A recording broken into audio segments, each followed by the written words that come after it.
रामदेव जी का सामान्य परिचय। तो इसके लिए एक लाइन याद रखना आप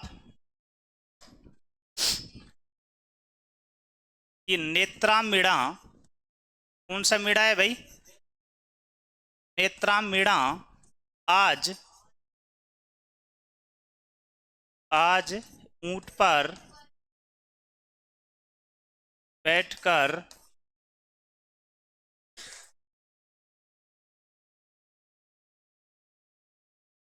नीले घोड़े के साथ रुड़ेचा गया। ये लाइन आपको उस दिन क्लास में भी करा दी थी और आज भी कर लो। अगर ये लाइन याद हो जाएगी ना तो फिर मैं आपको बोल रहा हूँ आप रटने से बच जाओगे। किससे? रटने से। फिर आप जो गलती करके आते हो ना कि गोगा जी की लुगाई पाबू जी की बना के आते हो, पाबू जी की को तेजा जी का बना के आते हो, जो लफड़ा करके आते हो ना, ये लफड़ा आपका समाप्त हो जाएगा। ठीक है? तो जैसे आपसे रामदेव जी पूछा जाए तो दिमाग में एक लाइन आज याद कर लो कि नेत्रामीणा आज ऊंट पर बैठकर नीले घोड़े के साथ रुड़ेचा गया। ठीक है? तो सर नेत्राम से क्या करें हम? तो नेतल दे, इसकी अपन ने बात की थी, इसकी पत्नी है, अमरकोट की राजकुमारी थी, दल्ले सिंह सोढ़ा की पुत्री थी। ठीक है? पूरी बातें करी थी इसकी। सर मीणा से क्या बनाए? तो मीणा से याद रखना सर मैडादे, ये इसकी माता जी हैं। ठीक है? आज से सर क्या बनाए? तो आज से याद रखना अजमल तंवर, ये इसके कौन हैं? पिताजी हैं। ऊंट से याद रखना सर ऊंट कश्मीर, कहां पर आती है सर? ये सिप तहसील, जिला बाड़मेर। ये सर क्या है इसका? तो ये इसका जन्म स्थान है। क्या है इसका? जन्म स्थान। वैसे सर क्या करें? तो वैसे याद रखो वालीनाथ, वालीनाथ इसके कौन है सर? गुरु हैं। वैसे ही याद रखो वीरमदेव, ये इसके बड़े भाई हैं। ये कौन है? इसके बड़े भाई हैं। नीला घोड़ा, तो नीले घोड़े से क्या बना दोगे? नीला घोड़ा। ठीक है? इसी को कहते हैं लीला घोड़ा, जो इसकी सवारी थी। इसकी रामदेव जी की। ठीक है? आगे हम बात करें सर से से क्या बनाएं? तो से एक शब्द बनाना सर, कौन सा? सुगना भाई। ये कौन थी सर इसकी? ये इसकी सगी बहन थी। रुड़ेचा किस जिले में आता है? जैसलमेर। सर यहां पर क्या है? तो यहां पर रामदेव जी की कर्म स्थली है। रामदेव जी ने जो समाधि ली थी यहां पर ही है। रामदेव जी का जो सबसे बड़ा मंदिर है रामदेवरा, वो भी यहां पर ही है। कहां पर?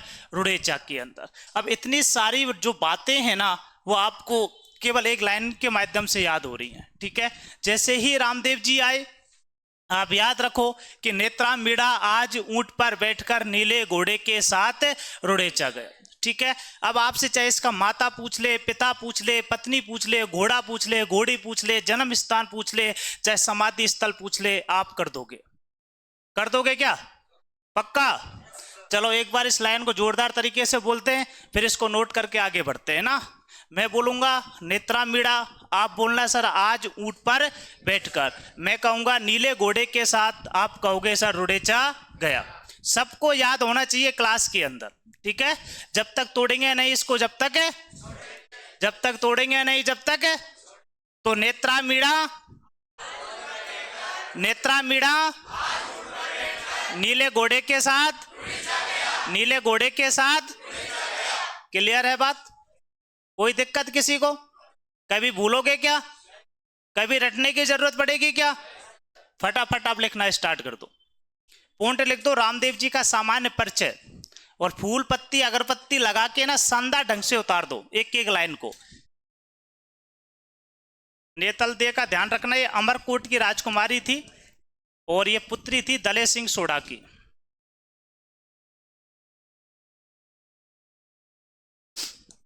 किसकी पुत्री थी ये भाई? दले सिंह सोढ़ा। ठीक है? और अमरकोट कहाँ पड़ता है सर? अमरकोट पाकिस्तान में। इसी को सियालकोट के नाम से जाना जाता था। और इसी अमरकोट में एक अनपढ़ गवार मुगल शासक का जन्म हुआ था 15 अक्टूबर 1542 को। किसका जन्म सर? अकबर का जन्म। किसका जन्म? अकबर का जन्म। ठीक है, तो क्लियर ध्यान रखना कि सर सियालकोट या अमरकोट आ जाए तो पाकिस्तान के अंदर है वर्तमान में, और इसी स्थान पर किसका जन्म हुआ था? अकबर का जन्म हुआ था। ठीक है, जिसको महान पढ़ते हो ना वो सबसे अनपढ़ व्यक्ति था। कौन सा व्यक्ति? अकबर। उसको एक अक्षर का भी ज्ञान नहीं था, इसलिए अपने दरबार में नवरत्न रखता था। ठीक है, नवरत्न आपने पढ़ा होगा ना, नवरत्न किसके दरबार में रहते थे? अकबर के में। इसलिए ही रखता था वो। सभी विषयों के जो विशेषज्ञ होते थे उनकी एक मंडली थी, उसको नवरत्न के नाम से जाना जाता था। लिखने में थोड़ा जल्दी किया करो, है ना, समझने में कोई कंजूसी नहीं, लेकिन लिखने में थोड़ा फास्ट किया करो।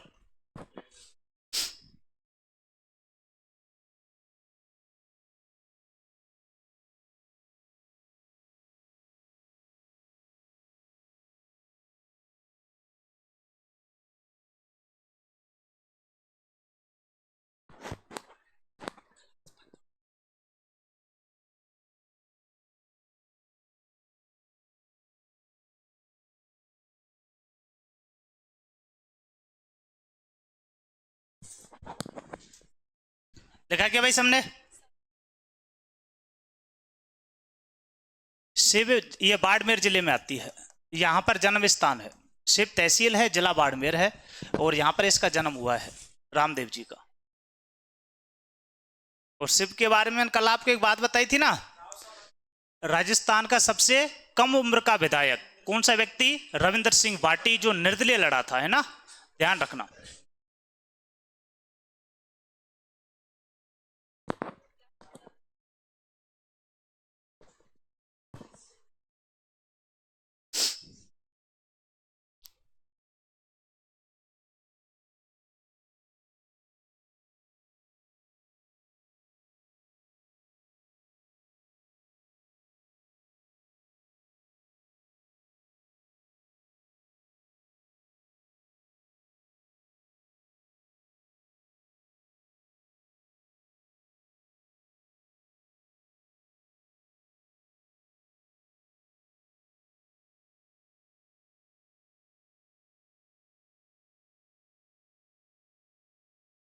चले क्या भाई,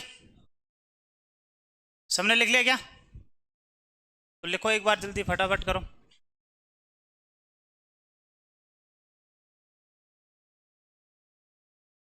कोई स्टूडेंट पूछ रहा था सर गरीबदास उसके दादू दयाल जी के कितने पुत्र थे? तो पुत्र तो इसके 2 थे, लेकिन मैंने डायरेक्ट उस गरीबदास को इसलिए बताया क्योंकि उसका उत्तराधिकारी था, है ना। किसी राजा के 12-12 पुत्र होते हैं, 20-20 पुत्र होते हैं, तो सबको पढ़ते हैं क्या? किसको पढ़ते हैं? जो कि उत्तराधिकारी बनता है, जो राजा बनता है। ठीक है ना, तो ध्यान रखना उसके 2 पुत्र थे, एक तो गरीबदास और एक मिस्किन दास। लेकिन ये कभी क्वेश्चन आपसे पूछा नहीं जाता है, यही पूछा जाता है कि दादू दयाल के बाद इस संप्रदाय का जो उत्तराधिकारी कौन बना था? तो गरीबदास बना था, है ना।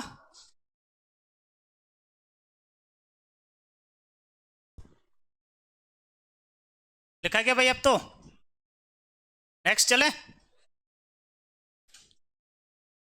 तो अब रामदेव जी के समान परिचय में आप क्लियर कर दोगे बातें? पक्का? ठीक है, अवतार किसके थे ये?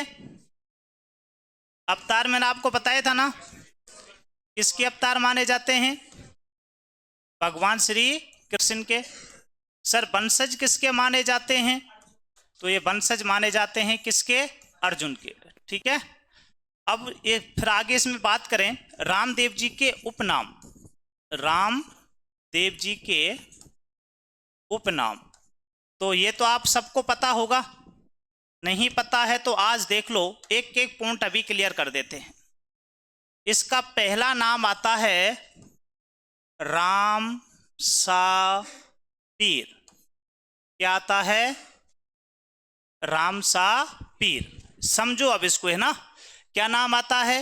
राम सा पीर। ठीक है, एक ही मिनट में ध्यान रखना कि सर राम जो होता है वो हिंदुओं का शब्द है।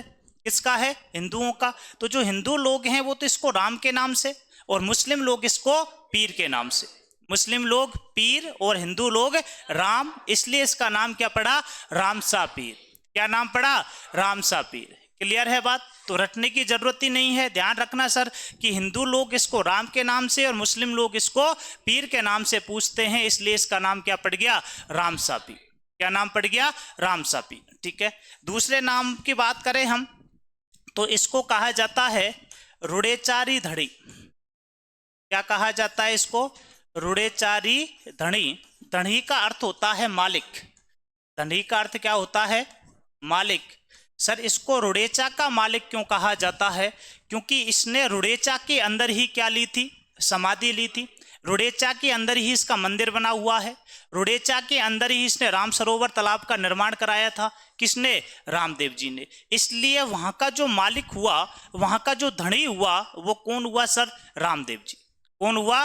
रामदेव जी। तो रामदेव जी का एक नाम तो रामसा पीर, हिंदू और मुस्लिम, हिंदू और मुस्लिम। दूसरा नाम रुड़ेचारी धड़ी, रुड़ेचा का मालिक, रुड़ेचा का मालिक। तीसरा नाम सर इसको कहा जाता है पीरों का पीर। इसको क्या कहा जाता है? पीरों का पीर। किसने कहा सर? तो इसको कहा था मक्का से आए हुए 5 पीरों ने। मक्का से आए 5 पीरों ने। आपसे पूछा जाए कि रामदेव जी को पीरों का पीर किसने कहा था, तो मक्का से आए हुए 5 पीरों ने। 2 मिनट ध्यान से सुन लो। एक शब्द आया है इसमें मक्का, तो आपको सबसे पहले यह ध्यान रखना है सर मक्का कहां पर है। ठीक है, तो मैं आपको बता दूं मक्का जो मदीना स्थान है, मक्का मदीना, वो सऊदी अरब के अंदर आता है। कहाँ आता है? सऊदी अरब। ठीक है, और वहां आपने अखबारों में कभी पढ़ लेते होंगे कि हज यात्रा पर निकल रहे हैं लोग। किस पर जाते हैं? हज यात्रा पर। जो मुस्लिम धर्म होता है उसके जो लोग हैं वो कौन सी यात्रा करते हैं? हज यात्रा। तो जो हज यात्रा की जाती है ना, वो मक्का मदीना में की जाती है। कहाँ की जाती है? मक्का मदीना में। मुसलमानों का सबसे पवित्र स्थल कौन सा? मक्का मदीना, जहां पर गैर मुस्लिमों पर प्रतिबंध होता है। इसको ध्यान रखना कि विश्व का ऐसा स्थान जहां पर गैर मुस्लिमों का क्या होता है? प्रतिबंध होता है। तो कौन सा स्थान है? Mecca Medina. और जो मुस्लिम लोग होते हैं वो संतों को पीर के नाम से बोलते हैं। किस नाम से पुकारते हैं? पीर के नाम से। तो उस मक्का के अंदर 5 पीर थे। क्या थे? क्या हुआ पीछे? आवाज क्यों आ रही है फिर? किस नाम से पुकारते हैं उनको? पीर के नाम से। किसके नाम से? पीर के नाम से। तो मक्का के जो 5 पीर थे उन्होंने इस रामदेव जी के चमत्कारों को देखा, इसके चमत्कारों की बहुत ज्यादा बातें सुनी। ठीक है, क्योंकि लोगों का काम क्या होती है? सुनी सुनाई चीजों को ज्यादा सर्च करते। इंस्टा पे कोई नई रील आ गई ना, उसको सब लोग देखेंगे, ट्रेंडिंग में ला के रख देते हैं उसको, है ना, एक शौक होता है। ठीक है, तो ऐसे इन लोगों ने सुना कि यार एक रामदेव जी नाम का व्यक्ति हुआ है और बहुत चमत्कार कर रहा है, तो क्यों ना उससे मिला जाए, क्यों ना उसके चमत्कार देखे जाए। ठीक है, तो मक्का से 5 पीर उसकी परीक्षा लेने आए। किसकी? रामदेव जी की। किसकी? रामदेव जी की। ठीक है, और मारवाड़ के अंदर एक स्थान पड़ता है पंचपीपली। कौन सा स्थान पड़ता है? पंचपीपली। इसको ध्यान रखना। कभी आपसे पूछ लिया जाए कि मक्का के 5 पीरों ने रामदेव जी को चमत्कार किस स्थान पर दिखाए, तो ध्यान रखना पंचपीपली। कौन सा स्थान? पंचपीपली नामक स्थान पर मुलाकात होती है रामदेव जी और उन 5 पीरों की। तो उन 5 पीरों ने रामदेव जी को बहुत ज्यादा चमत्कार दिखाए। रामदेव जी चुपचाप तरीका से देखते रहे। ठीक है, अपना टाइम आएगा। रामदेव जी वेट कर रहे थे कि अपना टाइम आएगा, और वो टाइम आया शाम को जब खाने का समय हुआ। तो रामदेव जी ने पीरों से कहा कि चलो भाई खाने का समय हो गया तो खाना खा लो। इन्होंने कहा कि बिल्कुल खाना तो हम खाएंगे, भूख भी बहुत लगी है, लेकिन एक समस्या है। क्या समस्या है? इनके जो खाने के बर्तन होते हैं पीरों के, ध्यान रखना कि इनके खाने के जो बर्तन होते हैं उनको कटोरा कहा जाता है। क्या कहा जाता है? कटोरा। तो ये इनका एक नियम होता है कि ये जिंदगी भर एक ही कटोरे के अंदर खाना खाते, ये लोग दूसरे बर्तन के अंदर खाना नहीं खाते। तो इन्होंने कहा कि यार हम खाना तो खाएंगे, लेकिन हमारा जो खाना खाने का बर्तन है ना, क्या? कटोरा। इस कटोरे को हम मक्का में भूल कर आ गए। कहां भूल कर आ गए? मक्का में। अब आप देखो कहां पर सऊदी अरब और कहां पर इंडिया। ठीक है, तो रामदेव जी ने कहा कि डोंट वरी, मैं हूं ना, क्यों टेंशन ले रहे हो, है ना, आप तो बस बैठो, अभी मैं आपके कटोरों को लेकर आ जाता हूं। ठीक है, तो रामदेव जी के बारे में कहा जाता है कि इसने कुछ ही क्षणों में, कुछ ही समय में उन कटोरों को मक्का से वापस बुला लिया था। ठीक है, यह चमत्कार देखकर उन पीरों की आंख फटी की फटी रह गई। उन्होंने कहा कि हम तो पीर हैं। उन्होंने क्या कहा?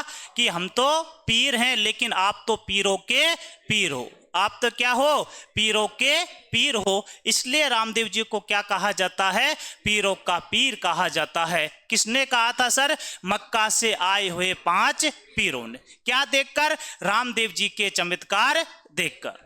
क्या देखकर, रामदेव जी के चमत्कार देखकर। ठीक है, तो कितने उपनाम हो जाएंगे इसके, 3। कितने हो जाएंगे, 3। उसके बाद इसके एक जन्म तिथि और ध्यान रखना, रामदेव जी की जन्म तिथि है भाद्रपद शुक्ल द्वितीया। कितनी है, भाद्रपद शुक्ल द्वितीया। भाद्रपद शुक्ल द्वितीया को जन्म हुआ था किसका, रामदेव जी का। और इस जन्म तिथि को कहा जाता है वावेरी बीज। इसको क्या कहा जाता है, वावेरी बीज। तो आपसे एक शानदार प्रश्न पूछा जाता है, बार बार रीट मेंस के अंदर बहुत बार आया है कि वावेरी बीज किसकी जन्म तिथि को कहा जाता है, तो रामदेव जी की को। किसकी को, रामदेव जी को। अब मेरे को कौन स्टूडेंट यह बताएगा कि सर वावेरी बीज का अर्थ क्या होता है, यह कौन सी भाषा का शब्द है, इसको वावेरी बीज क्यों कहा जाता है। कोई भी स्टूडेंट इसका आंसर कोई बताए तो दिल ईडन गार्डन कर दो भाई, कि रामदेव जी को वावेरी बीज क्यों कहा जाता है, यह कौन सी भाषा का शब्द होता है, इसका अर्थ क्या होता है, इसको कौन बताएगा। क्या हुआ है, पीछे पहली बार कर रहे हो, चलो बहुत शानदार आंसर है सर, पहली बार पढ़ रहे हैं, है ना। पीछे आप पहली बार पढ़ रहे हो, अब तो सब पहली बार ही पढ़ रहे हैं। ऐसा कोई है जो दूसरी बार पढ़ रहा है भाई, कोई नहीं है ना, नहीं पढ़ रहा ना चलो इधर आ जाओ, क्या लिखा हुआ है, वावेरी बीज। तो ध्यान रखना कि सर ये कौन सी भाषा का शब्द है, तो ये भाषा है गुजराती। कौन सी भाषा, गुजराती। एक एक शब्द को ध्यान से सुनना कि वावेरी बीज किसकी जन्मतिथि है, रामदेव जी की। किसकी है, रामदेव जी की। कौन सी भाषा का शब्द है, गुजराती का। कौन सी भाषा, गुजराती। इसका सर अर्थ क्या होता है, देखो बीज का अर्थ होता है दूत। क्या होता है, दूत, जिसको मैसेंजर बोला जाता है ना। वावेरी, वावेरी का अर्थ होता है सर भगवान।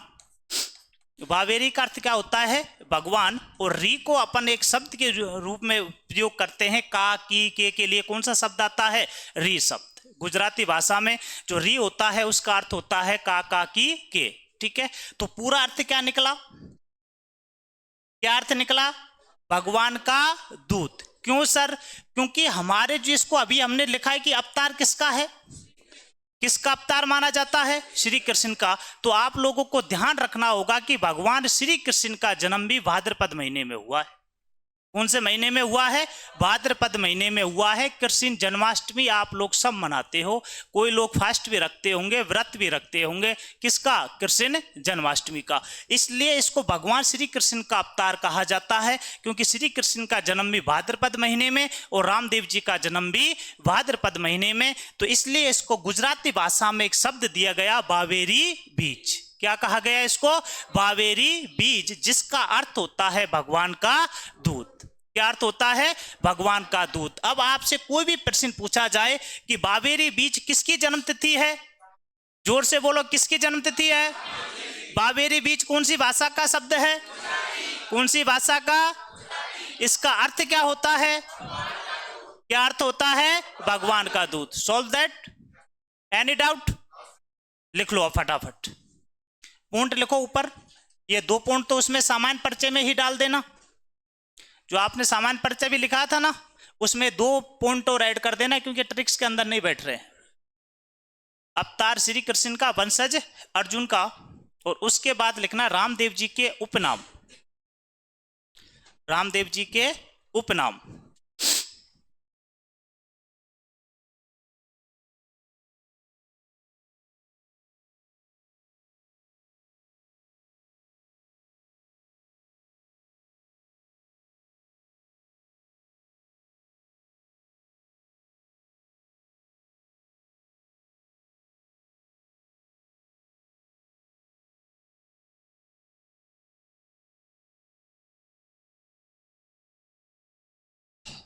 रामदेव जी को उपनाम डाल के ये 3 नाम लिखना पहले।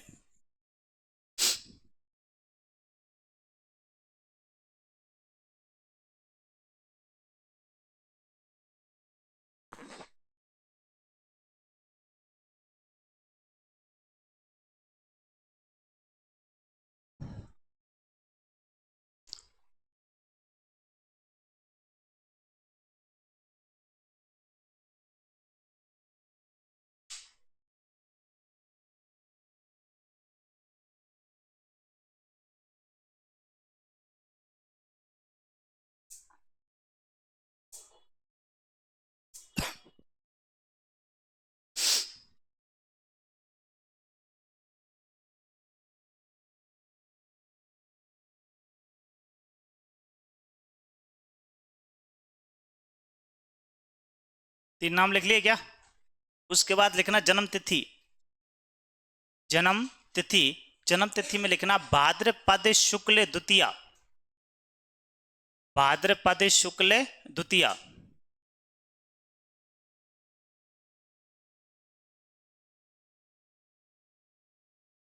भाद्रपद शुक्ल द्वितीया।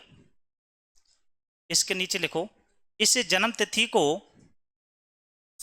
इस जन्म तिथि को बावेरी बीज कहा जाता है। अंडरलाइन कर दो, इस जन्म तिथि को बावेरी बीज, इसको अंडरलाइन करना है ना।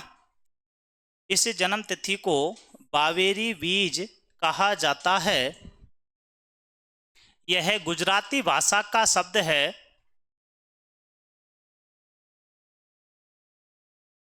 इस जन्म तिथि को बावेरी बीज कहा जाता है।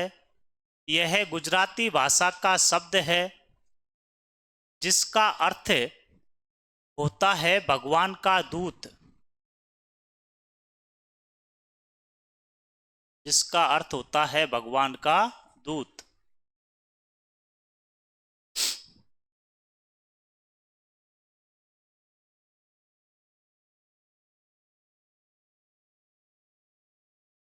लिख लिया?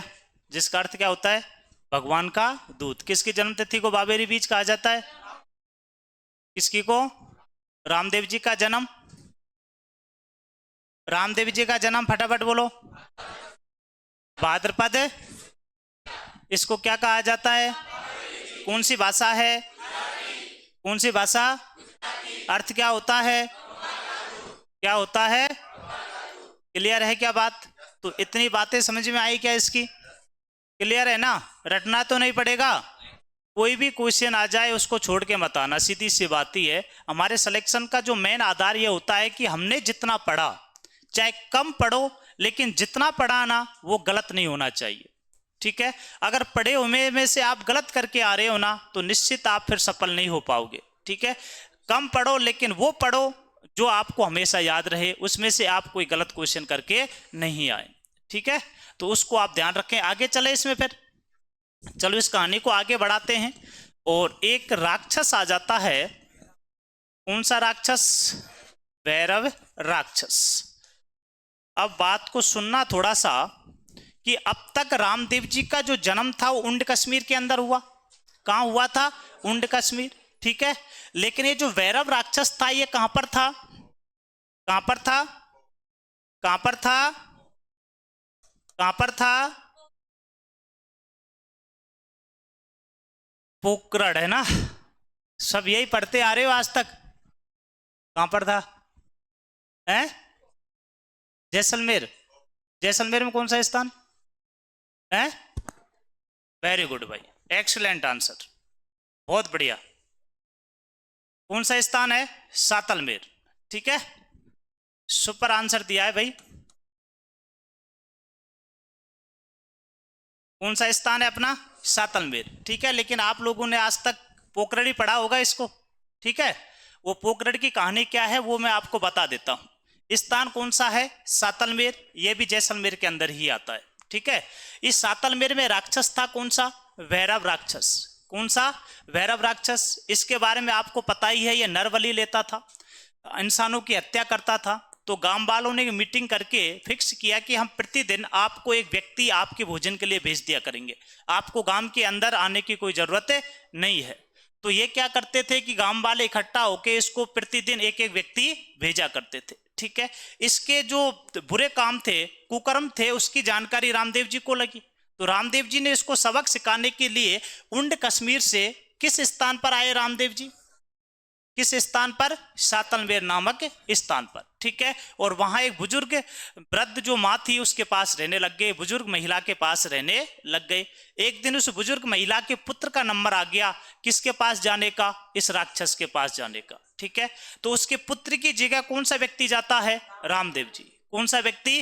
रामदेव जी। और रामदेव जी आपको पता है चमत्कारिक पुरुष हैं, और किसका वध कर देता है? भैरव राक्षस का। किसका वध कर देता है? भैरव राक्षस का। किसने किया था सर? रामदेव जी ने। किस स्थान पर किया था सर? सातलमेर। कौन से स्थान पर? सातलमेर। ठीक है, तो अब उसका वध कर दिया। लोगों को कितनी खुशी होगी कि यार एक महान पुरुष है जिसने त्राही त्राही मचा रखी थी, उस व्यक्ति को मार दिया। किसने? रामदेव जी ने। तो रामदेव जी इसको मारने के बाद वापस जाने लगे, लेकिन लोगों ने कहा कि महाराज आप यहीं रहोगे। आप क्या करोगे? यहीं रहोगे। तो रामदेव जी लोगों के कहने पर इसी स्थान पर रुक जाते हैं। लेकिन ये जो स्थान था ना, कौन सा? सातलमेर, ये राक्षस के कारण क्या हुआ पड़ा था सर? खंडित, अपवित्र, जिसको अपन बोलते हैं। क्योंकि यहाँ तो रोजीना इंसानों की हत्या होती थी, मनुष्यों की हत्या होती थी। ठीक है, तो अपवित्र था। तो ऐसे स्थान पर रामदेव जी रहेंगे क्या? नहीं रहेंगे। तो रामदेव जी ने इसको, किसको? सातलमेर को पवित्र करके, क्या करके? पवित्र करके पुनः पोकरण के नाम से बसाया था। पुनः किसके नाम से बसाया? पोकरण के नाम से। तो अपन ध्यान रखना कि पोकरण का प्राचीन नाम क्या था सर? सातलमेर था। क्या नाम था? सातलमेर था। कुछ किताबों में आपको यह भी लाइन मिलेगी, मल्लीनाथ जो एक देवता भी हैं अपने, कि मल्लीनाथ जी ने पोकरण नामक स्थान रामदेव जी को दिया था। ठीक है, लेकिन रामदेव जी ने ये वाला स्थान अपनी बहन सुगनाबाई को दहेज में दे दिया था। ठीक है, कुछ किताबों में, जो प्राइवेट किताबों में, उसमें भतीजी लिखी हुई है। ठीक है, लेकिन भतीजी नहीं है, रियलिटी में वो किसको दिया था? अपनी बहन सुगनाबाई को दिया था। ठीक है, वो ऐसे क्वेश्चन पूछे भी नहीं जाते हैं आपसे। लेकिन आप यहां ध्यान देना कि जो पोकरण था उसका प्राचीन नाम क्या था सर? सातलमेर। क्या नाम था? सातलमेर। रामदेव जी ने कौन सा स्थान बनाया? पोकरण। कौन सा? पोकरण। अब यही वही पोकरण है जहां भारत का पहला परमाणु परीक्षण भी यहीं हुआ था, सेकंड वाला भी यहीं हुआ था। किस स्थान पर? पोकरण नामक स्थान पर। ठीक है, तो रामदेव जी किस स्थान पर रहने लग गए? पोकरण। और पोकरण में अपने परिवार को लेकर आ गए, और इसकी एक बहन थी, कौन? और इस सुगनाबाई को यह स्थान बहुत पसंद आया। कौन सा? पोकरण वाला। तो इसकी बहन ने कहा कि भाई देख, शादी कहीं भी कर दे, लेकिन मैं पोकरण छोड़कर नहीं जाऊंगी। ठीक है, तो रामदेव जी ने इसकी जो शादी की थी सुगनाबाई की, वो एक शासक हुआ करता था पुंगल का। कहाँ का शासक था? पुंगल का। ठीक है, एक व्यक्ति का नाम मिलता है किशन सिंह परिहार, लेकिन इसका रियलिटी नाम विजय सिंह था। क्या नाम था? विजय सिंह था। दोनों नाम आपके एनसीईआरटी में लिखे हुए हैं, दोनों नामों को आप ध्यान रख लेना कि पुंगल के शासक किशन सिंह परिहार, और एक किताब एनसीईआरटी में ही इसका नाम मिलता है विजय सिंह। क्या नाम मिलता है? विजय सिंह। तो इस सुगनाबाई की शादी कर दी गई विजय सिंह के साथ। ठीक है, और रामदेव जी ने पोकरण दहेज में दे दिया। किसको? सुगनाबाई को। किसको? सुगनाबाई को। क्लियर है क्या बात? लेकिन मेरे को यह कौन बताएगा कि सर इसकी स्थापना किसने की थी? सातलमेर कस्बे की। सातलमेर कस्बे की स्थापना करने वाला व्यक्ति, इसका आंसर सातलमेर कस्बे की स्थापना करने वाला व्यक्ति है। बोलो, आंसर सही दे रहे हो? हैं? सातलदेव है कौन? है? जोधपुर का शासक बीच में नहीं पता? और कोई? सातलमेर की स्थापना सातलदेव ने की थी। किसने की थी? सातलदेव ने। अब बात आती है सर ये सातलदेव क्या बीमारी है? ठीक है, सातलदेव कौन था? तो ध्यान रखना, सातलदेव जोधपुर के शासक राव जोधा का बेटा था। किसका बेटा था? राव जोधा का बेटा था। राव बीका का भाई था। राव बीका का भाई था। ठीक है, राव बीका कौन सा? राव बीका वो जिसने बीकानेर राज्य की स्थापना की और बीकानेर में राठौड़ वंश की नींव डाली। किसने? राव बीका ने। जब राव बीका बड़ा वाला भाई बीकानेर चला गया तो राव बीका से छोटा वाला बेटा था कौन? सातल देव, और वो जोधपुर का शासक बन गया। ठीक है, इसी सातल देव के काल में एक बहुत बड़ी घटना हुई थी। आप लोगों को अगर याद हो किसी को तो आप बता सकते हो। कौन सा नृत्य? गुड़ला नृत्य, गुड़ला पर्व है जो गुड़ला खां की मारने की मतलब उसको मृत्यु की उसमें खुशी में किया जाता है। किस रियासत में सर? मारवाड़ रियासत में। कौन सी रियासत है? मारवाड़ रियासत। कब किया जाता है भाई ये गुड़ला पर्व? कब मनाया जाता है? कब मनाया जाता है? चैत्र कौन सी अष्टमी? शुक्ल वाली या फिर कृष्ण पक्ष वाली है? कृष्ण पक्ष। बहुत बढ़िया। आपको क्वेश्चन जो पूछा था ना, प्रश्न क्या पूछा था? प्रश्न ये पूछा था कि गुड़ला पर्व होली के कितने दिन बाद मनाया जाता है। अभी आपका कोई एग्जाम हुआ था पिछली बार तो उसमें सीधा सीधा एक प्रश्न पूछा था कि जो गुड़ला पर्व है वो होली के कितने दिन बाद मनाया जाता है। तो ध्यान रखना 8 दिन बाद। कितने दिन बाद? 8 दिन बाद। क्योंकि होली जो मनाई जाती है वो फागुन पूर्णिमा को मनाई जाती है। ठीक है, फागुन भारतीय महीनों का लास्ट महीना होता है। इसके बाद महीना शुरू हो जाता है कौन सा? चैत्र वाला। और चैत्र का जो पहला पक्ष आता है वो कृष्ण पक्ष आता है। ठीक है, तो होली के 8 दिन बाद कौन सा दिन आएगा सर? चैत्र कृष्ण अष्टमी। कौन सा दिन आएगा? चैत्र कृष्ण अष्टमी को कौन सा पर्व मनाया जाता है सर? गुड़ला पर्व। ठीक है, किसके शासनकाल में मनाना प्रारंभ हुआ? सातल देव के में। ठीक है, तो ये जो सातलमेर कस्बा था ये किसने बसाया था?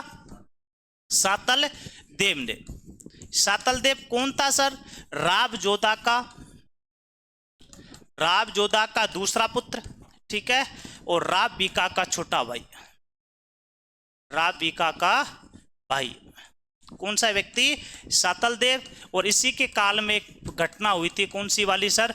गुड़ला पर्व या गुड़ला नृत्य जो हम किया जाता है मारवाड़ के अंदर, वो किसके काल में? सातलमेर के काल में। ठीक है, सातल देव के काल में। क्लियर है? हिस्ट्री की बहुत बड़ी कहानी है, इतना बताएंगे नहीं। इसकी एक पुत्री भी थी गुड़ला खां की, गिंदोली नामक। कौन थी?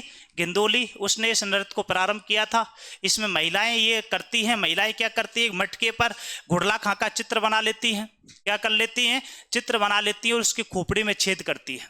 किसकी में? गुड़ला खाकी में। और उसमें दीपक रखती हैं और वो मटके लेकर पूरे शहर में घूमती हैं, नृत्य करती हैं। उसको कहा जाता है गुड़ला पर्व। क्या कहा जाता है? गुड़ला पर्व या गुड़ला नृत्य। ठीक है, तो हिस्ट्री में आपने पढ़ लिया होगा, नहीं पढ़ा होगा तो आगे देखेंगे। अभी केवल अपन कल्चर की बात कर रहे हैं। इसमें पॉइंट लिखो भैरव राक्षस, फटाफट करो लिखने में। भैरव राक्षस डालो।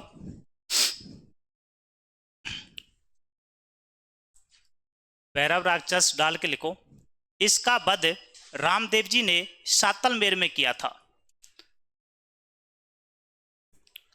इसका वध रामदेव जी ने सातलमेर में किया था।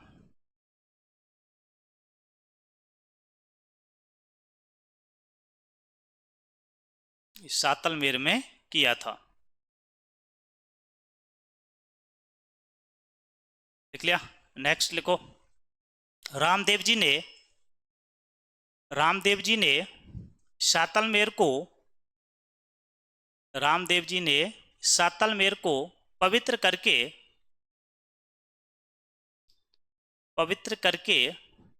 पोकरण के नाम से बसाया था। रामदेव जी ने सातलमेर को पवित्र करके पोकरण के नाम से बसाया था।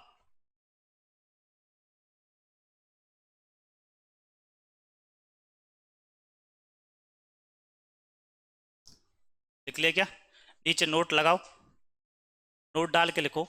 मल्लीनाथ जी ने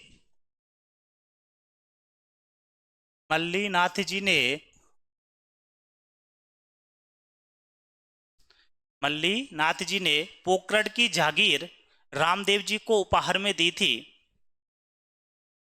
मल्लीनाथ जी ने पोकरण की जागीर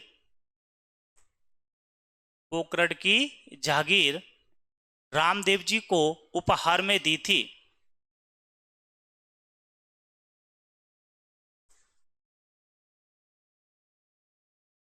किस में दी थी भाई? उपहार में दी थी। ठीक है,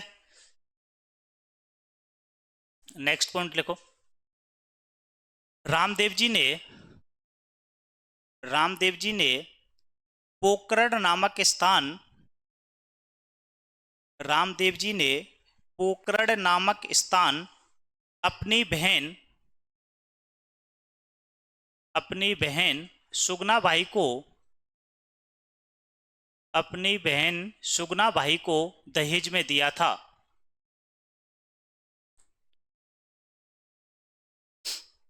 अपनी बहन सुगना भाई को दहेज में दिया था। लाइन चेंज करो, आगे लिखो। सुगना बाई की शादी पुंगल के शासक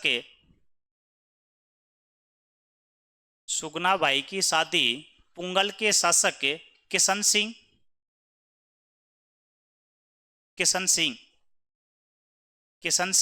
और कोष्टक में लिखना विजय सिंह के साथ हुई थी।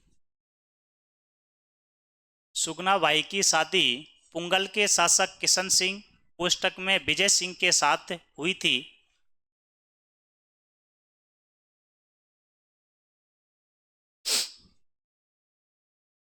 लिख लिया? नीचे फिर नोट लगाओ, नोट डाल के लिखो। कुछ किताबें पोकरण को रामदेव जी के द्वारा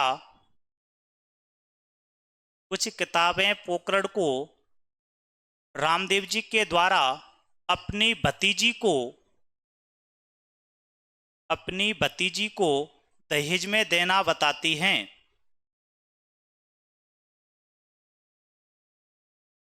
कुछ किताबें पोकरण को रामदेव जी के द्वारा अपनी भतीजी को दहेज में देना बताती हैं। नेक्स्ट लिखो।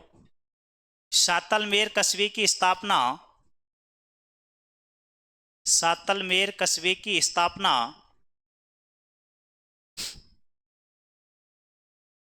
राव सातलदेव ने की थी। सातलमेर कस्बे की स्थापना राव सातलदेव ने की थी।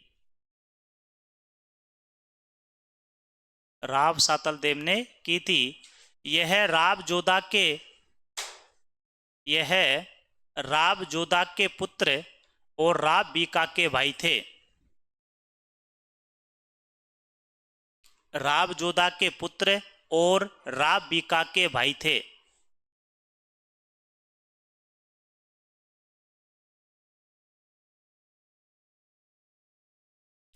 लिख लिया?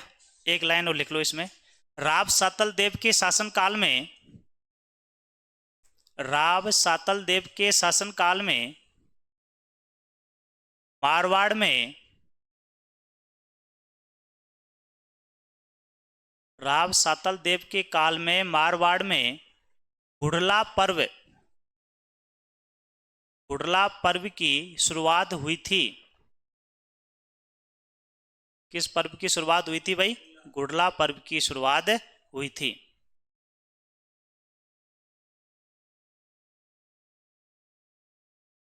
ठीक है भाई, अब मेरे को ये बताओ कि पोकरण तो दहेज में दे दिया रामदेव जी ने, ठीक है, लेकिन राजस्थान का एक दुर्ग भी दहेज में दिया गया था। राजस्थान का एक दुर्ग भी दहेज में दिया गया था। वो किसके द्वारा और किसको दिया गया था, ये बताना है। वेरी गुड, किसको दिया था? शाबाश, बहुत बढ़िया कर रहे हो भाई। इधर से तो बताओ यार, ये पार्टी कमजोर है क्या? हैं? इधर वाली पार्टी कमजोर है क्या? है? बोलो बोलो। इधर संख्या भी मेरे को बहुवल ज्यादा लग रहा है। बताओ भाई इधर से।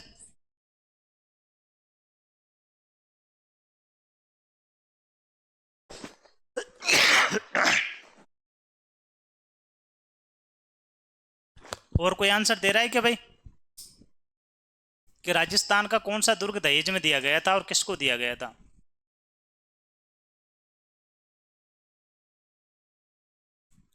चलो बहुत बढ़िया कोशिश किया भाई। क्या नाम है तेरे? पारस हैं? अच्छा, इसको उपाधि दे दी क्या? हैं? Fathers of Rajasthan history. हैं? चलते बताते, कर्नल जेम्स टोड के घोड़े का नाम क्या था? हैं यार, घोड़े पे तो घूमता होगा ना तो। पूरा इतिहास ही घोड़े पर बैठ कर लिख दिया तूने।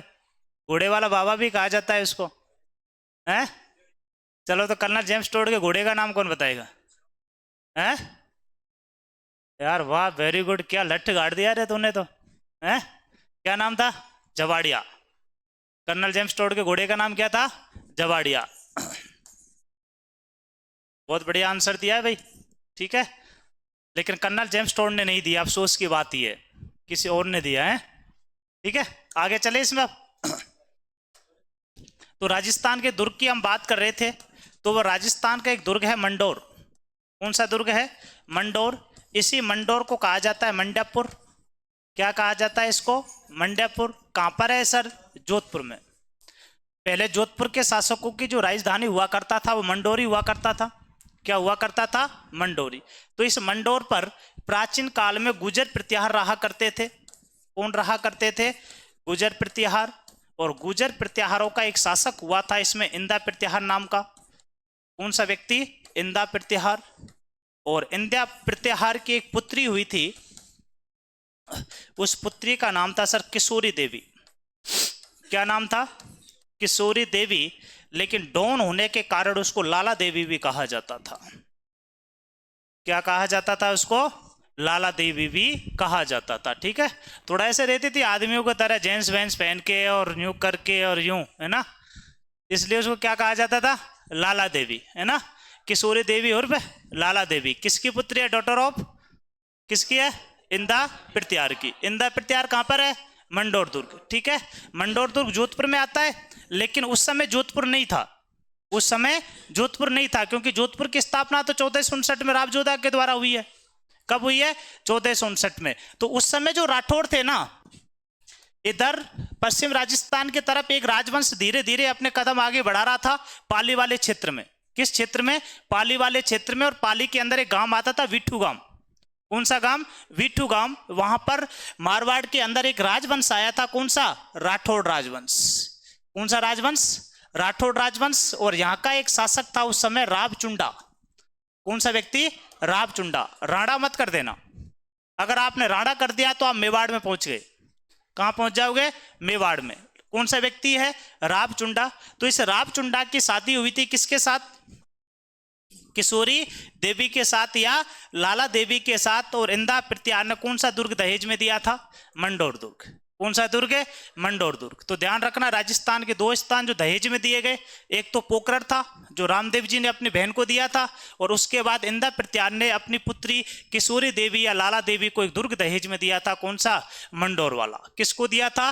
रावचुंडा को। ठीक है, बहुत बड़ी कहानी थी इसमें, उसको कभी फिर आपको हिस्ट्री के अंदर बताएंगे ना। आगे चले।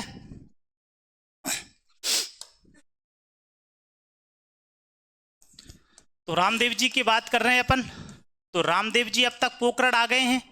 ठीक है, पोखरण दहेज में दे दिया है।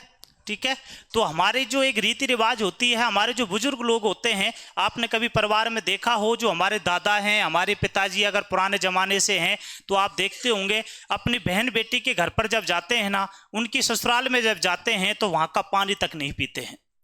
ठीक है, हमारे गांवों में आज भी ये परंपरा है। शहरों की तो बात ही अलग है, लेकिन हमारे गांवों के अंदर आज भी ये परंपरा है कि अगर कोई पिता अपनी बेटी के घर जाता है तो वहां का अन्न या जल भी, वो अन्न जल भी ग्रहण नहीं करता है। ठीक है, तो अब रामदेव जी ने जो पोखरण था, क्या था?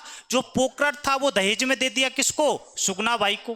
किसको? सुगना बाई को। तो ये जो पोखरण था वो तो सुगना बाई का हो गया, इस पर रामदेव जी का कोई अधिकार है क्या? नहीं है। तो रामदेव जी को अब ये स्थान छोड़कर जाना पड़ेगा। ये स्थान छोड़कर क्या करना पड़ेगा?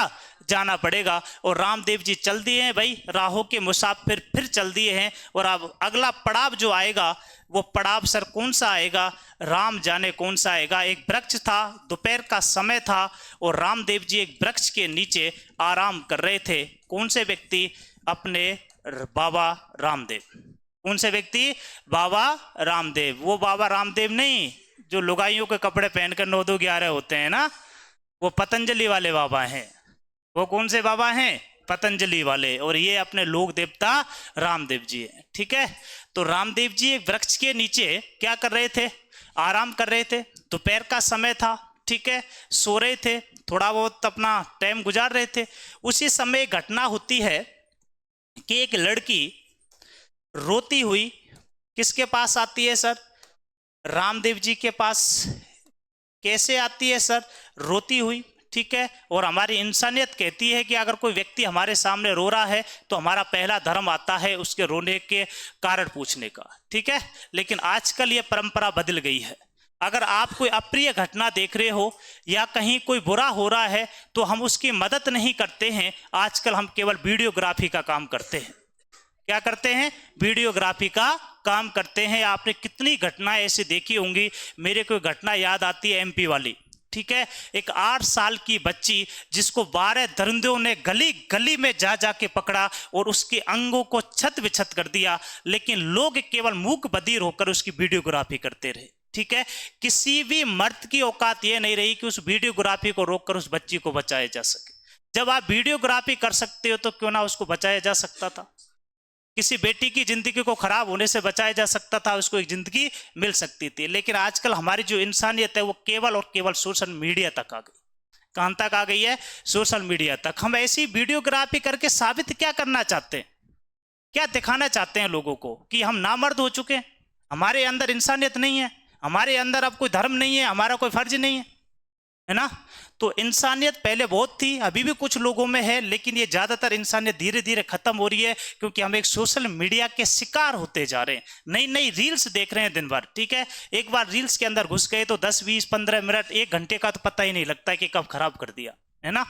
तो उस समय ये लड़की रोती हुई आई किसके पास? रामदेव जी के पास। और रामदेव जी ने पूछा कि भाई क्या हुआ, क्या कारण है, आपके रोने का क्या कारण है? तो रामदेव जी से इसने कहा कि बाबा मेरा नाम डाली भाई है। क्या नाम है? डाली भाई है। मैं पास के गांव रुड़ेचा से आई हूं। किस गांव से आई हूं? रुड़ेचा से, ठीक है। गांव का नाम ध्यान रखना कौन सा है सर? रुड़ेचा, ठीक है। नाम क्या था? डाली भाई। तो इसने कहा कि महाराज जो मेरा गांव है रुड़ेचा, यहां पर ऊंच नीच का बहुत भेदभाव है, ठीक है। ऊंची जाति के लोगों ने नीची जातियों के साथ अत्याचार कर रखा है और ऊंची जाति के लोगों ने मेरे मम्मी पापा, मेरे परिवार वालों की हत्या कर दी और ये लोग अब मेरे को भी मारना चाहते हैं, ठीक है। तो रामदेव जी उसी समय इस लड़की को, कौन सी लड़की को? डाली बाई को अपने क्या बना लेते हैं? धर्म की बहन। क्या बना लेते हैं? धर्म की बहन बना लेते हैं, ठीक है। ये सर कौन सी जाति से थी? तो ये जाति थी मेघवाल जाति। कौन सी जाति? मेघवाल जाति। तो रामदेव जी की धर्म की बहन कौन बनी? कौन बनी? डाली बाई। कहाँ के रहने वाली थी? रुड़ेचा की। किस जाति से थी? मेघवाल जाति से। और ये किसका शिकार थी? भेदभाव, ऊंच नीच का। किसका शिकार थी ये? भेदभाव और ऊंच नीच का। इसलिए रामदेव जी ने इस भेदभाव और ऊंच नीच को समाप्त करने के लिए एक पंथ चलाया था। सर कौन सा पंथ चलाया था? कामड़िया। कौन सा पंथ? कामड़िया पंथ। किसने बनाया? तो इसका संस्थापक कौन हुआ भाई? फटाफट बताओ। कौन सा व्यक्ति? रामदेव जी, ठीक है। उद्देश्य क्या था सर इसका? इसका उद्देश्य था भेदभाव, ऊंच नीच को समाप्त करना, ऊंच नीच को समाप्त करना। इसमें जो सबसे ज्यादा लोग थे किस जाति के थे? सबसे ज्यादा लोग नीची जाति से थे, नीची जाति से थे। तो यहां से आपसे प्रश्न पूछा जाता है भाई, आरएस प्री मेंस के अंदर तो एक प्रश्न बहुत बार आया है। सीधा सीधा पूछा जाता है कि कामड़िया पंथ को 20 शब्दों में लिखो, ठीक है। तो ध्यान रखना, कामड़िया पंथ की स्थापना करने वाला व्यक्ति रामदेव जी। कौन सा व्यक्ति? रामदेव जी। क्या उद्देश्य था सर? ऊंच नीच और भेदभाव को समाप्त करना। इसमें सबसे ज्यादा अनुयायी जो हुए वो कौन सी जाति के लोग हुए? नीची जाति के, जो अत्याचार का शिकार हुए थे, जो शोषण का शिकार हुए थे, उन लोगों को इसमें शामिल किया गया, ठीक है। और इसमें इस कामड़िया पंथ की जो विवाहित महिलाएं हैं, कौन सी महिला है? विवाहित महिलाओं के द्वारा एक नृत्य किया जाता है भाई। कौन सा नृत्य? तेरह ताली। कौन सा नृत्य? तेरह ताली नृत्य किया जाता है। कौन सी पंथ की विवाहित महिलाओं के द्वारा? कांवड़िया पंथ की विवाहित महिलाओं के द्वारा। ध्यान रखना कि राजस्थान का ऐसा नृत्य, एकमात्र नृत्य जो बैठकर किया जाता है, राजस्थान का एकमात्र नृत्य जो बैठकर किया जाता है, तो कौन सा नृत्य है सर? तेरह ताली नृत्य। किसके द्वारा होता है? कांवड़िया पंथ की विवाहित महिलाओं के द्वारा। जबरदस्त प्रश्न आएगा, नीचे आपको चार ऑप्शन मिलेंगे आपका दिमाग चकराने के लिए। आपसे पूछा जाएगा कि तेरह ताली नृत्य किसके द्वारा होता है, तो उसमें पहला ऑप्शन मिलेगा कि कांवड़िया पंथ की विवाहित महिलाओं के द्वारा। ऑप्शन बी मिलेगा कांवड़िया पंथ की अविवाहित महिलाओं के द्वारा, ठीक है। ऑप्शन सी मिलेगा छोटे छोटे बच्चों के द्वारा। तो आपका दिमाग चकरा जाएगा, लेकिन आपको अड़े रहना है किस पर? विवाहित महिलाओं पर। किस पर? विवाहित महिलाओं पर। कि कांवड़िया पंथ की विवाहित महिलाओं के द्वारा कौन सा नृत्य सर? तेरह ताली नृत्य, ठीक है। राजस्थान का एकमात्र नृत्य जो कैसे किया जाता है? बैठकर किया जाता है। 13 प्रकार के मजीरे बांधकर किया जाता है। इस नृत्य में 13 प्रकार के स्टेप किए जाते हैं, 13 प्रकार की ध्वनि निकाली जाती है, इसलिए इस नृत्य को 13 ताली नृत्य कहा जाता है। अगर हम इसके उद्भव की बात करते हैं, सर इस नृत्य का जन्म कहां से हुआ है, तो पाली के अंदर एक गांव आता है, पादरला गांव। कौन सा गांव? पादरला गांव। सर इसकी प्रसिद्ध कलाकार कौन हुई थी? तो इसकी प्रसिद्ध कलाकार हुई थी मांगी बाई। कौन सी? मांगी बाई, ठीक है। नृत्य एक टॉपिक भी है, उसको अपन पढ़ेंगे भी आगे, लेकिन अभी फिलहाल इतना ही देख लो कि कांवड़िया पंथ की महिलाओं के द्वारा कौन सा नृत्य? तेरह ताली नृत्य, ठीक है। तो फटाफट डालो आगे, एक पॉइंट लिख दो। रामदेव जी की धर्म की बहन,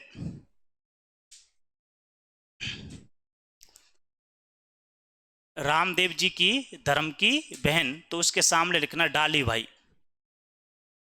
रामदेव जी की धर्म की बहन डाली भाई, पीछे लिख लेना मेघवाल जाति। कौन सी जाति से थी? मेघवाल जाति से।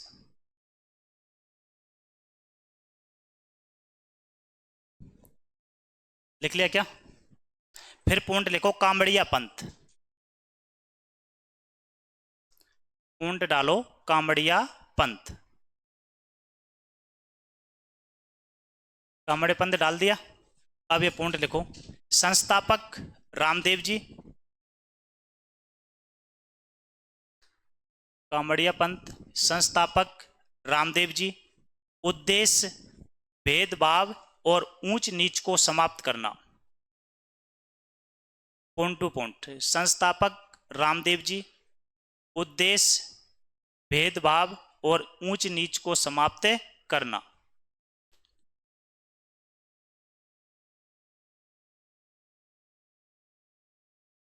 लिख लिया?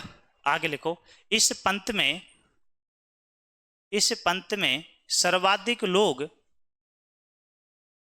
इस पंथ में सर्वाधिक लोग नीची जातियों से थे।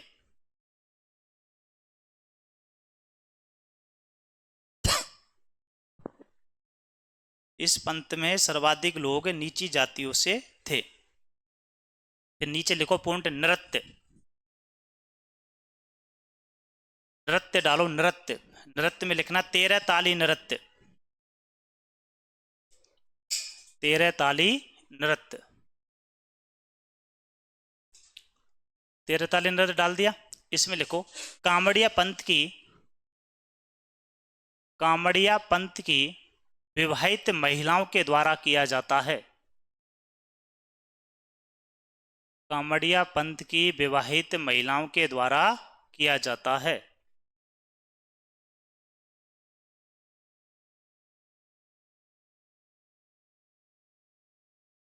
लिख लिया?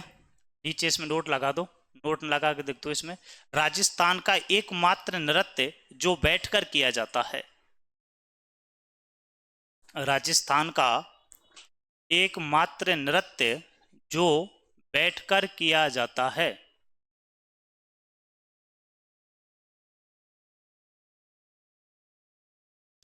लिखा क्या? फिर नीचे लिखो उद्भव, इस नृत्य का उद्भव स्थल, इस नृत्य का उद्गम स्थल,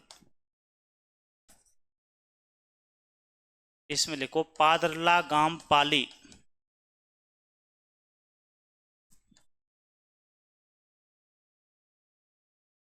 इस नृत्य का उद्गम स्थल पादरला गांव पाली।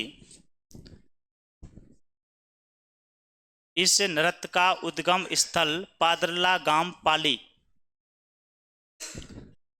और प्रसिद्ध कलाकार कौन है भाई इसकी?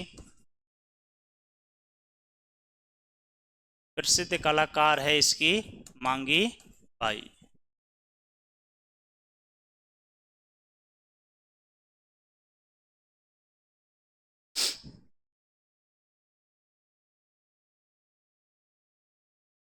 प्रसिद्ध कलाकार कौन है? मांगी बाई। जन्म कहाँ हुआ है इस नृत्य का? पादरला गांव पाली। 13 ताली नृत्य किसके द्वारा किया जाता है? कामड़िया पंथ की विवाहित महिलाओं के द्वारा। कामड़िया पंथ की स्थापना किसने की? क्यों की थी? भेदभाव और ऊंच नीच को समाप्त करने के लिए। सर्वाधिक लोग कौन सी जाति से आते हैं इसमें? नीची जातियों से, जो शोषण के शिकार हुए थे। ठीक है। रामदेव जी की धर्म की बहन कौन थी? लेकिन सगी बहन कौन थी? कौन थी? सुगना बाई। क्लियर है क्या बात? चलो आगे थोड़ा सा एक पंथ और लिख लेते हैं। इसकी एक शिष्या थी रामदेव जी की, और उसका नाम था आई माता। आई था लेकिन पीछे माता बन गई, है ना? क्या नाम हो गया उसका? आई माता। किसकी शिष्या थी? रामदेव जी की। तो रामदेव जी से प्रेरणा लेकर, रामदेव जी से प्रेरित होकर इसने एक पंथ चलाया था। कौन सा? आई पंथ। कौन सा पंथ चलाया था? आई पंथ। तो आपसे पूछा जाए कि आई पंथ को किसने चलाया, तो आई माता ने। किसकी शिष्या थी? रामदेव जी की। किसकी थी? रामदेव जी की। अब ये रामदेव जी के साथ ही रुड़ेचा रहती थी। कहाँ रहती थी? रुड़ेचा। अब गुरु भी वहीं है, शिष्या भी वहीं है, तो लोगों का भला एक ही जगह हो रहा है। ठीक है। तो रामदेव जी ने इससे कहा कि आप एक अलग पंथ बनाइए। मतलब कामड़िया पंथ तो बना दिया किसने? रामदेव जी ने। मारवाड़ के अंदर जोधपुर, जो जैसलमेर वाला क्षेत्र था, वहां तो लोगों को जागृति करने का काम कौन कर रहे हैं? रामदेव जी कर रहे हैं। लेकिन इस माता को भेज दिया था उसने जोधपुर के अंदर। कहाँ भेज दिया था? जोधपुर। और जोधपुर में एक स्थान पड़ता है बिलाड़ा। कौन सा स्थान? बिलाड़ा। वहां ये माता जी क्या लीन हो गई थी। ठीक है, विलुप्त हो गई थी, समाधि ले ली थी। कौन सी माता ने? आई माता ने। और इसका जो प्रमुख मंदिर बना हुआ है वो बिलाड़ा जोधपुर में बना हुआ है। और वर्तमान में इसकी दीपक की ज्योति से, किससे? दीपक की ज्योति से केसर निकलता है। केसर टपकता है। तो ध्यान रखना, राजस्थान की ऐसी लोक देवी जिसकी दीपक की ज्योति से क्या निकलता है? केसर निकलता है। तो कौन सी माता है? आई माता है। कौन सी जाति की सर कुल देवी, आराध्य देवी मानी जाती है? सिरवी जाति की। कौन सी जाति? सिरवी जाति। ठीक है, तो इसको आप विशेष रूप से ध्यान रखना। कौन सी जाति की है? सिरवी जाति की। बिलाड़ा जोधपुर में क्या है सर? प्रमुख मंदिर है। और यहां पर क्या निकलता है? इसकी दीपक की ज्योति से, दीपक की ज्योति से केसर निकलता है। ठीक है। किसी को करोड़पति बनना है तो पहुंच जाओ, हैं? यह काम तो कर दोगे, हैं? जाने के प्लान भी बद बना लेना, कुट के ही आएगा, है ना? ध्यान रखना। और इसमें एक खास बात भी ध्यान रखना, इसमें गुजर जाति का बैन होता है। इसमें गुजर जाति पर क्या होता है? प्रतिबंध होता है। ठीक है, तो इसको लिख लो थोड़ा फटाफट, टाइम भी हो गया वैसे भी, जल्दी करो। क्या? गुजर चोर तो नहीं थे, लेकिन कारण कुछ और था, उसको कभी बताएंगे फुर्सत में। हैं? कि मतलब प्रतिबंध उसी पर लगाते हैं कि जो चोर होते हैं? हैं? नहीं हो सकता है। हैं? पटरियों को पाट देते तो अपने हक के लिए लड़े थे ना। कोई हक के लिए लड़के तो बताए, कोई 72 भाइयों को खोके तो बताए। हैं? समझ रहे हो ना? क्योंकि मैं भी गुजर ही हूं। समझ रहे हो? आज हम यहाँ जो पहुंचे हैं ना, वो अपने कर्नल करोड़ीलाल फैसला की देना है ना। हाँ, सिरवी जाति की कुलदेवी है। हाँ, आप आई पंथ में 11 नियम थे, लेकिन इस पंथ को लिख दो आप सीधा सीधा। इस कोई भी जाति हो अपने हक के लिए अगर लड़ती है ना, तो वो एक यूनियन के ऊपर लड़ती है ना। ऐसी यूनियन और किसी जाति के अंदर नहीं आती है। समझ रहे हो? किसी के घरों में ताले लग गए थे। 72 लोगों में से 48 लोग ऐसे थे जो अपने माता पिताओं के इकलौती संतान थी। उनके घरों में आज तक भी चूल्हे नहीं जल रहे हैं, ठीक है। और लोग कहते हैं कि गुजरों ने आरक्षण लेकर क्या कर लिया है। बहुत बड़ी कहानी है ये, वीरताएं ऐसी ही नहीं लिखी जाती है ना। इतिहास तलवारों के माध्यम से लिखा जाता है। चले तो आज इसको यहीं स्टॉप करते हैं, नेक्स्ट इसको